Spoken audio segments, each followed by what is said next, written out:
Welcome to the Mount Pleasant podcast, featuring discussions and interviews about the people, places, and events that make Mount Pleasant such a special place. This is the Mount Pleasant podcast. I'm your host, Brian Cleary, and all thanks to the great people of Mount Pleasant Magazine, I get the honor, the privilege of introducing you to Mount Pleasant, the people who make it such a special place to do business, to work, and even to live. We're introducing you to Mount Pleasant's best on the Mount Pleasant podcast. Every 3 days, a veteran commits suicide here in South Carolina, a pretty staggering statistic. Well, here on the Mount Pleasant podcast, what we've tried to do, and on the pages of Mount Pleasant Magazine, are highlight some of Mount Pleasant's best. And in this instance, it's a nonprofit that you may or may not be aware of, but we think you should know about. I'm Brian Cleary, joined by Sarah Lustig. Sarah is the CEO, the founder, the president of Hoofprints in the Sand. Hoofprints in the Sand is a nonprofit that helps those dealing with PTSD, especially veterans. So Sarah, how do you explain, because what Hoofprints in the Sand is all about, equine therapy? I have no idea what equine therapy is. How would you explain it to me? Sure. So equine therapy, how we describe it, is equine-assisted psychotherapy, and it is conducted in green pastures, and you're paired with a horse instead of sitting on a couch with one-on-one, which is effective in many cases. But in this case, when you arrive in our office setting, you arrive at our stables, and you're paired with a horse, and the cognitive behavioral therapy and mindfulness therapy begins. And what was it that motivated you to go, you know what, I need to help here. I'm going to create Hoofprints in the Sand? So I created this because we need alternative approaches to assess the human response to illness and injury, and in this case, post-traumatic stress disorder and traumatic brain injury, to include post-concussive sequelas.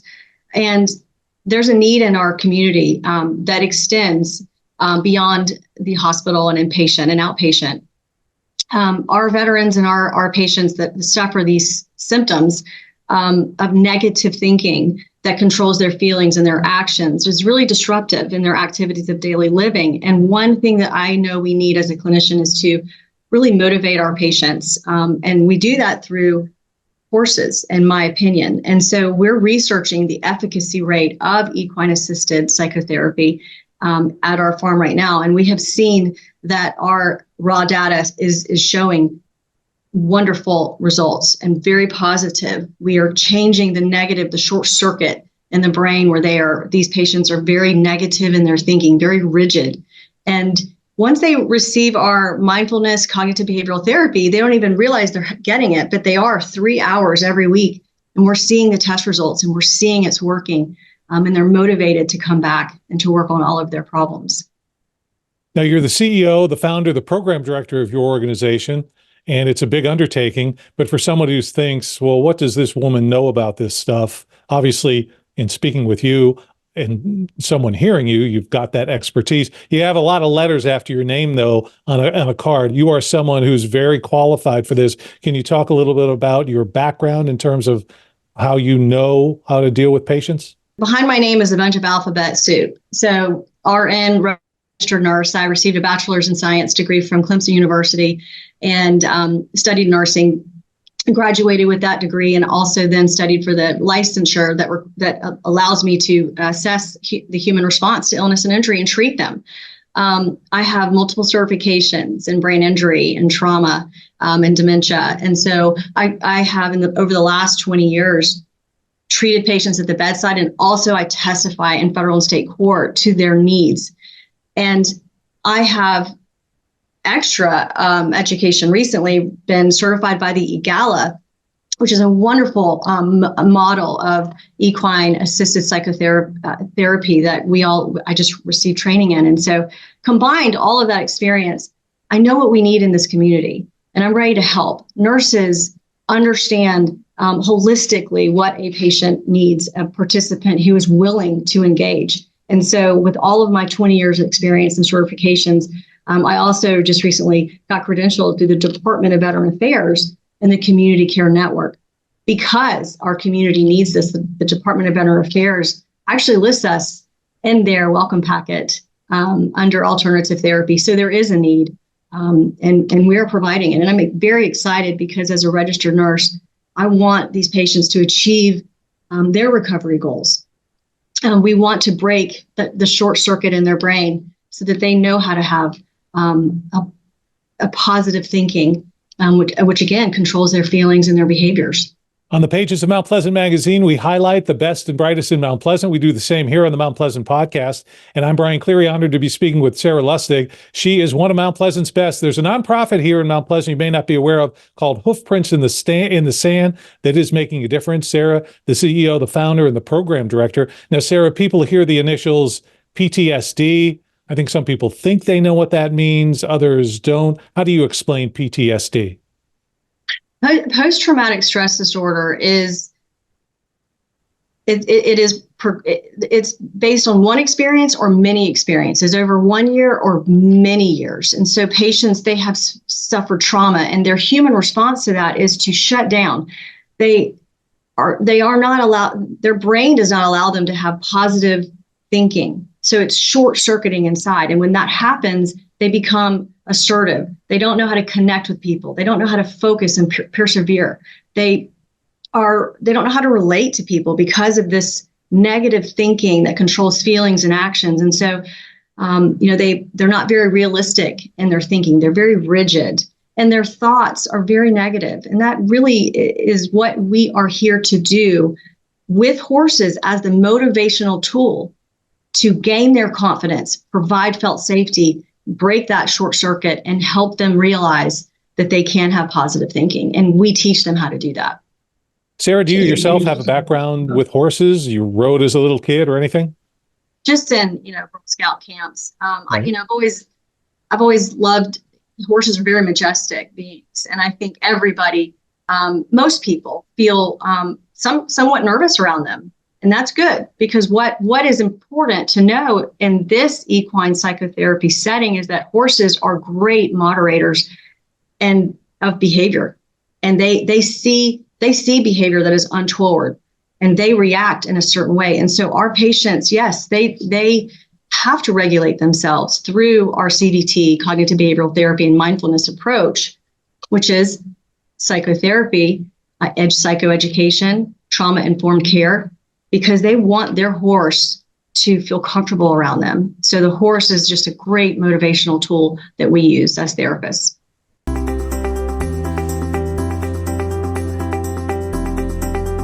Thank you very much for having me and being at this wonderful outing. I think the fact that Mount Pleasant Magazine is more than the magazine in my hand, but it's the meetings and the get-togethers and the ways to network with other people are what makes it so special.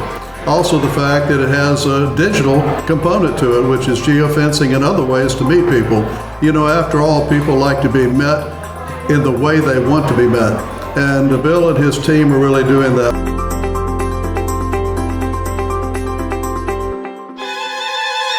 You're listening to the Mount Pleasant podcast. Now, all of these patients of yours obviously will have different symptoms, and you'll deal with them in different ways. But can you give us a general idea? You mentioned the fact that someone who's in the program may have a 3-hour session and not even realize that this is their session, which is an amazing thing. So what would happen to someone who enters the program during one of those sessions? As a registered nurse, I do a very, very quick assessment. I do a baseline in the beginning, and before every session, I do about 10, 15 minutes in a group setting, but it's very one-on-one independent, 15 minutes, and then we're out the door, you're paired with a horse. But prior to that, I've gained insight into the patient's past week and how they are scoring on battery of assessments, how their PTSD has affected their life in between sessions. I also assess their depression, anxiety, substance abuse, and so forth, quality of life, activities of daily living. I want to know how they are dysfunctional in between sessions. Then for the next 2 hours and 45 minutes, they are with their horse. And they go through various types of therapy. They're exhausted in the end, but they are paired with volunteers that are trained by me and my clinical staff of mental health providers, counselors, licensed, registered nurses, we have certified peer recovery support specialists. It's a very structured setting, and it's very patient specific. But in the end, I do another battery of assessments to see how they did prior to sending them home with homework, by the way. They have tools to use, mindfulness techniques and approaches to use in between sessions. And when people hear PTSD, I think automatically the thought goes to veterans. But what you've mentioned is that your program is not just, it includes veterans, but is not just for veterans. That's correct. We especially appreciate our veterans, just like everybody, I'm sure everybody feels. But yes, we do. We treat adults, private civilians, and it is our passion to assess their dysfunction, their response to these awful injuries, and to help them gain insight into learning how to be less assertive, how to learn, how to focus, how to relate to others and engage, because we want to increase their quality of life. Hoofprints in the Sand is an amazing nonprofit that's based here in Mount Pleasant and is our subject today on the Mount Pleasant podcast. I'm Brian Cleary, joined by Sarah Lustig, who is the founder, the CEO, and also program director of this equine therapy that involves horses and helping people with PTSD. Now, Sarah, if someone is in need of assistance, how is it they become a part of your program? So they can simply go out to our website and they can actually send me a message. They come directly to me, my administrative staff. It's just an initial engagement. Hey, my name is John Doe. I'd really like to be a part of this program. And then we reach out. Our goal is to reach out within 3 days. I will say, because our fundraiser is coming up, we are a little bit behind, but we do our best to treat anyone who can. Who calls me and reaches out, because we want to be there for them, even if they can't afford it. And that's why the fundraiser is so important. And we'll talk about that fundraiser in just a second, but obviously that'll be one way that people can help. But just on a daily basis, a weekly basis, monthly basis, whatever it is. Hoofprints in the Sand, you talked about volunteers. You're a nonprofit organization. What are your needs? What is it that people or businesses in the community outside of attending the upcoming event can do to help Hoofprints? Well, we would love to have more volunteers. We have multiple teams on site. We have feed teams that help with the care of the horses. We have red, white, and blue teams, depending on your experience with or without horse knowledge. Although we train you all the way up to becoming an equestrian specialist, it's up to you, and based on your, being around horses and being, feeling like that's okay for you. But we train our staff. We would love to have volunteers, but we really want to find social investors who want to see the research behind horse and human relationship and how motivational it is, and how seeing the test results improve significantly with depression, anxiety, and the trauma brain. And we have seen our raw data has shown results of decrease in alcohol, decrease in our patients' substance abuse, decrease in their nicotine usage. They are motivated to increase their health, and their sleep improves, their eating habits, they're exercising more, they're connecting at home with their family and kids, and also their employers. We want social investors really to invest in us so that we can have the research-minded, interested parties to see this program through and really be boots on the ground with this research. That has to be a huge part of what you do, because I think when I think of Hoofprints and I see photos and things like that, horses are majestic, as you said. There's these beautiful, gentle giants, and I could see someone petting the horse, riding the horse, the feeling that comes with that. But what you're saying is you have empirical data that shows that this program works. I do, and I'm very excited to share this. As a registered nurse, I'm looking for statisticians to help me, and anybody who's interested in writing. I would love to get this in a white paper as soon as possible. So anybody interested, please call me. Our scores on PCL5 and a PHQ-9, those are two assessments for post-traumatic stress disorder, and the other one is for depression. Our scores are going from threes and fours all the way to zeros and ones, which is really, really good. And they're staying steady. So after 16 weeks, they are staying steady. And so we need more patients to research, but we need investors in order to have the clinical staff to provide this intensive 3-hour session. And we're going to be doing this in the morning, 9 to 12, and after lunch, 1 to 4, every day, at least 4 days a week. So we need someone behind us. Well, Sarah, I don't know how you have found time to do it with all you've got going on, but your inaugural fundraising gala is coming up. It's going to be a huge event in March. Why don't you tell us a little bit about that? So excited. March 9th. It's going to be at our farm. It's going to be from, I believe, 4 to 9 or 10 p.m. We've got red carpet, valet entrance with paparazzi style pictures. We have a live band. We have a caterer. We have lots of different drinks.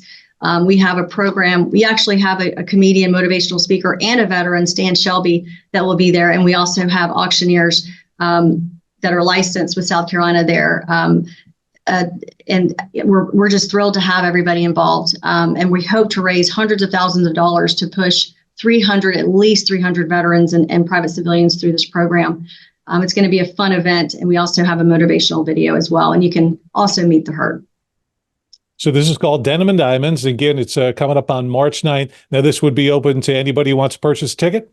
Absolutely, yes. And we also have some tables that can be sponsored, multiple levels on the website.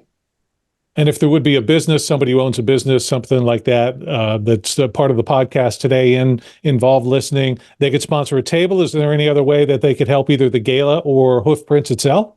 Oh, please just call me if you have any donations to provide. And I also would like to tell the guests that we're going to have at least 75, if not 100 gifts to silent auction. And a couple dozen are going to be and maybe more in our live auction with our now licensed professional auctioneers on board. They will be announced tomorrow. I have that final meeting, but we're going to have some amazing gifts. And everybody just dust off your checkbooks and come and have just an amazing time. We're going to have trips out of the country. We have jewelry, art. Our sponsors are just amazing. Cane Hoy Feed and Tack has now just recently, yesterday or the day before, bought a platinum table. They have been super supporters of our herd with providing all the care grain. And then Karen Bowles from Karen's Corner Frame and Art Gallery. She's been an amazing supportive to our program, and she's doing framing for our veterans. And you mentioned the farm where this will be at. Tell me where the farm is and explain, because when you say a farm, you're out on a farm because you're working with horses and veterans and PTSD people. Your patients are coming out. This is not, just some side street in Mount Pleasant. You've got an actual farm, actual horses, and then that's where the gala will be? Yes, sir. So it's right down from, if you go 1741, right past Spinks is about 5 miles, or if you go 526 to Cane Hoy, we're about 10 miles from 526. We are inside the Francis Marion National Forest. The reason HITS acquired this farm, and this is where we do our therapy, is because it is off the beaten path. It is completely surrounded by the forest. We are protected. We provide a felt safe environment for our participants. When they arrive, they feel safe, they feel assured, and they have no self-doubt that this environment is going to help save their life. And so that's why I wanted to share that with our community. I want them to come see the farm. And it is so beautiful. It's something you've just never seen. Green pastures, 18 acres, horses, ponds, birds, peacocks, chickens. It's just a beautiful place for therapy. Now, Sarah, you've mentioned that you're an RN. Obviously, through our conversation today, people could see you have not just passion, but expertise in this. So if I'm someone, my spouse, family member, even a friend is having issues, and maybe it's PTSD related, can you give me any advice in terms of what would be some good things, good ways to deal with an individual like that? Don't give up. And just know that Hoofprints in the Sand is here for you, and we are going to do everything we can to be there. And this is an issue not just for the patient. These are invisible wounds.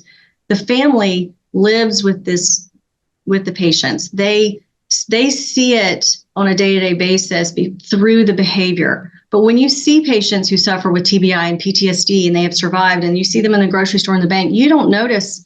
They're a little different. You don't see it. They're invisible wounds. They have headaches, vision problems, hearing problems. They have mood and thought disorders, depression, anxiety. They might trigger very quickly. So they might be a little assertive. Our family and we're there for the family as well. So anybody who is suffering, please just call us. We will at least help guide you into getting your loved one to feel safe around us, and who then hopefully will open up and engage, which is the first step engage and want to make a difference. So we'll help guide through case management. So it's a lot about don't lose hope, don't be discouraged, just continue, I guess, to be positive would be an important part. That's right. And just know that, a lot of these guys suffering and women suffering with PTSD, depression, they don't want to talk. They don't even want to get out of bed and go anywhere. The first step is to just drive to our farm. You can drive through anytime. You don't have to get out of your car. You don't have to talk to anyone. And trust me, I am not going to, if you sign up with Hoofprints, no one on my staff is going to make you talk. You can write down your thoughts. The first step, though, is just to trust us and engage in us. And if you just want a meeting with me first, that's what you'll get. We are here for you. You are there for us. We're here for you. Just have the desire and trust us and engage in us. And I promise you, the first connection you have will be with a horse. And you'll learn how to connect with that being, control your thoughts, feelings, and actions, and you'll learn how to take that back home to the public, in your family life, to your children, and to your work life. Sarah, for anybody watching, listening to this podcast, it comes through, and I know every time I speak with you, it comes through the passion that you have for this. Where does that come from? It's a great question. You could ask my mom, Debbie Kennerly, and my father, Roger Kennerly. I've always first of all, I love everyone. I've always, anytime anybody was hurt or crying or bleeding, I was the first person there, even as a young child. I love taking care of people, and I love figuring out why you feel you're dysfunctional. And then I'm an expert in life care planning. So I develop a care plan for each individual patient. And we come up with a plan. All it takes, though, is the desire. My passion, I don't know, I guess it comes from the big guy upstairs, but I'm on a path for success. And I want my patients to feel the same success. Well, Sarah, you're not someone who says no to people who ask when, they need some help. So hopefully people will say yes and purchase tickets. You can guarantee me, right? March 9th, come out to the gala. I'm going to have a good time. I guarantee it. And for people who want to get tickets, again, the best way, the website? Yes, sir. Hoofprints in the sand. And then I think there's a little slash for events. If you just go to our homepage, you'll see the events page.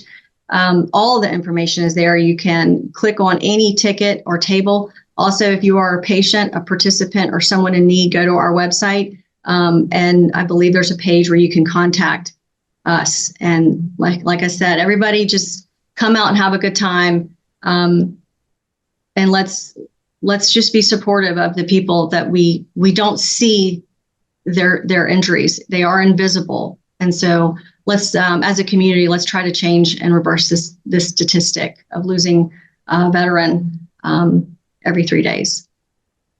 You can make that difference on March 9th, but you could also make it every day. If you go to the Hoofprints in the Sand website, there's a lot of great information, videos, photos. You could actually see what that program is doing and the difference that it's making for those people that get involved in the program. And we're so pleased to be joined by Sarah Lustig. We, again, always try to feature Mount Pleasant's best and brightest, not only in the pages of Mount Pleasant Magazine, but here on the Mount Pleasant podcast. Sarah, thanks so much for taking your time today.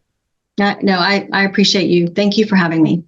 Hoofprints in the Sand. Check them out online. Hopefully, I'll see you at the gala on March 9th, and then see you again next time here on the Mount Pleasant Podcast. I'm Brian Cleary. Thanks for spending your time with the Mount Pleasant Podcast. Your community, your podcast. Listen to past and future episodes at mountpleasantpodcast.com.